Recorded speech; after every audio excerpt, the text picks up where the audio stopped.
for God's sake! And the whole dough stinks anyhow, and all the horses are nags, and all the kids are idiots, and I'm packing my bags and heading for Montana, where they've never even heard of wieners and sauerkraut, and wouldn't beat that stuff to pigs!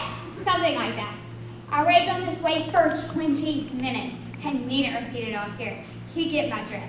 My monologue was delivered at the top of my lungs, punctuated by blows at the front desk, the kicking of chairs, and much profanity. of hot arms, freedoms, unions, uprisings, and the breaking of chains for the working masses! As I pitched my fit, Linda Woolman sat watching me with sorrowful eyes. Put a bloodhound in a suit, and you have Linda Woolman. She had a good reason to look sorrowful. Survivor of Auschwitz, 3 years, German Jew. She liked being alone at the night job. It gave her intellectual space, gave her peace and quiet. Even more, she could go into the kitchen and have a bite to eat whenever she wanted to. All the wieners and sauerkraut she desired. To her, a feast. More than that, there was no one around at the night job to tell her what to do. In Auschwitz, she dreamed of such a time. The only person she sees at work is me, the nightly disturber of her dreams. Our shifts overlap for an hour, and here I am again, a one-man war party at full cry. Ah! Are you finished? No! Why? Listen to me. You know what's wrong with you.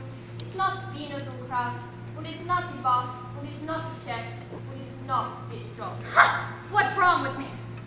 You think you know everything, but you don't know the difference between an inconvenience and a problem. If you break your leg, if you have nothing to eat, if your house is on fire, you've got a problem. Everything else is just inconvenience. Life is inconvenient. Life is lumpy. You learn to know the difference between an inconvenience and a problem, you live longer. And you won't annoy people like me so much. Good night. There, in the late-night darkness of the Feather River Inn, Linda Woolman simultaneously kicked my butt and opened a window in my mind. Problem or inconvenience? I call this the Woolman test of reality. Life is lumpy, but a lump in the throat, a lump in the oatmeal, and a lump in the breast are not the same lump. We should learn to know the difference. Good night, Linda.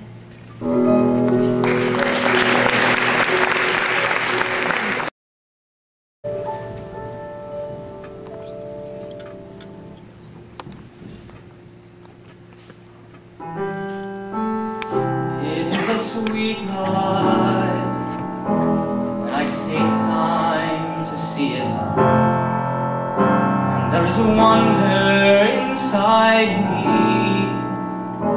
If I can find a way to free it, sometimes it seems